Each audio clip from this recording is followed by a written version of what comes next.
Hello,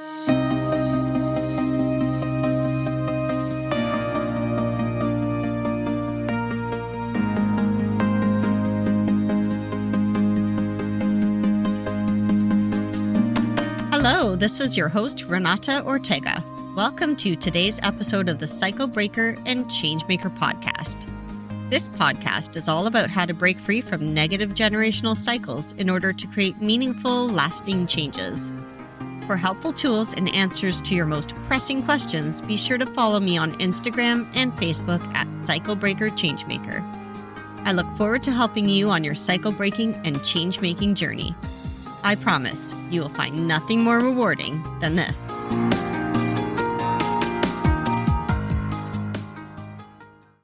Hello and welcome back to the Cycle Breaker and Changemaker podcast. If you've been following along, you know that we are diving deep into the 5 F's of trauma response. In the last episodes, we explored fight, flight, freeze, and fawn, how they develop, how they show up in daily life, and what can be done to manage them. Today, we are moving on to the final response, flop.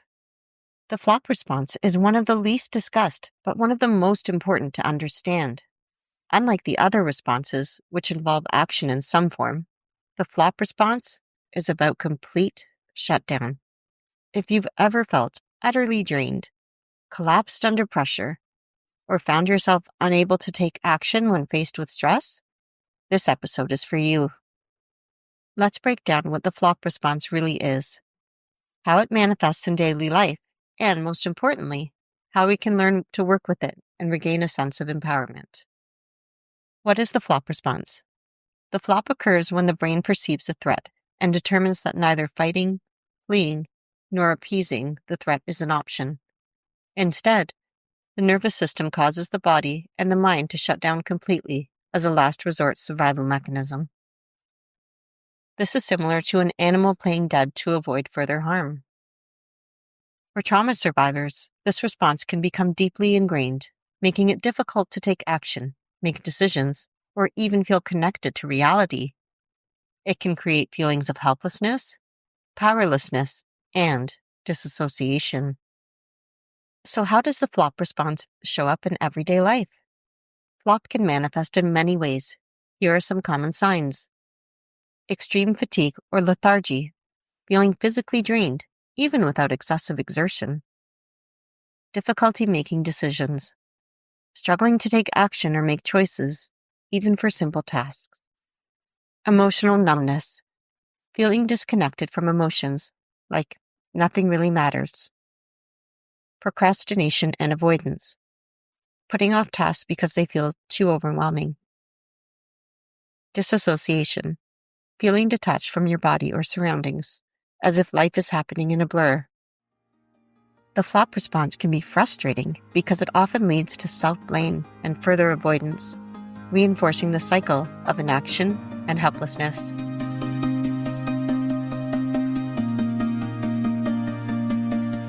So why does the flop response develop? The flop response often originates in experiences where escape or resistance was impossible.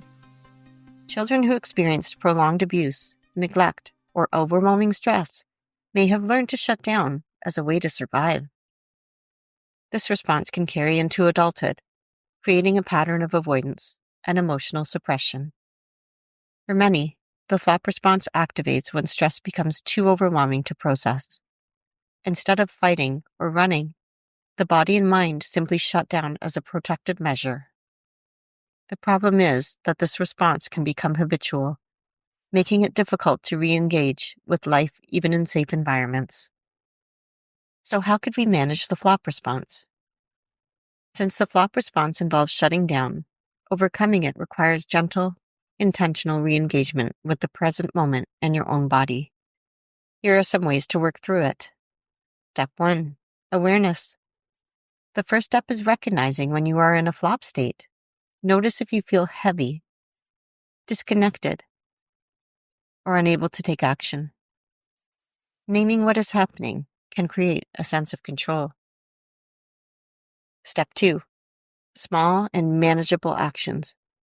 Instead of overwhelming yourself with big goals, start with tiny steps. If getting out of bed feels like too much, and I know some days it can, focus on moving your fingers or just sitting up. Small victories help rebuild a sense of agency. Step 3. Seek safe social support. Connecting with others, even in small ways, can help shift you out of the flop response. A simple text, phone call, or even a short conversation can remind your brain that you are not alone and that safety can exist in connection.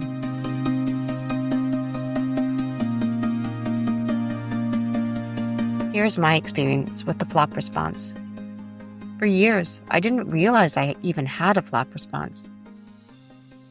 I thought that I was just feeling unmotivated or even unable to handle lots of stress.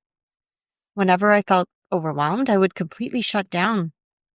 I would avoid certain decisions, and I would feel like life was happening around me rather than with me in it.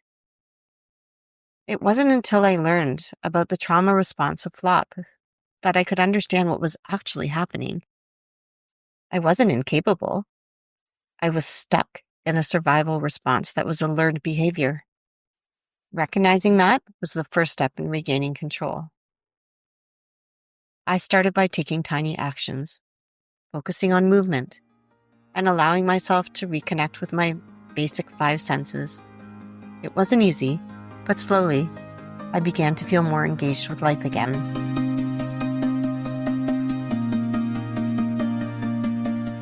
If today's episode resonated with you, please know that you are not alone.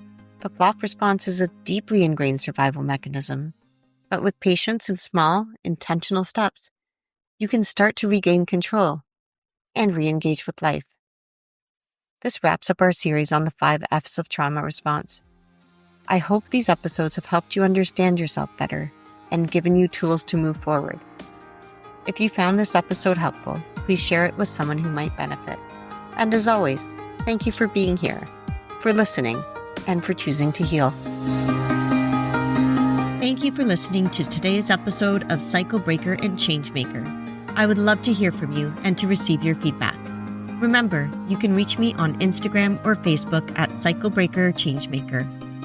Please rate, review, and subscribe wherever you get your podcasts in order to help me continue to help you. I am looking forward to having you join me for the next episode. Until then, please take care.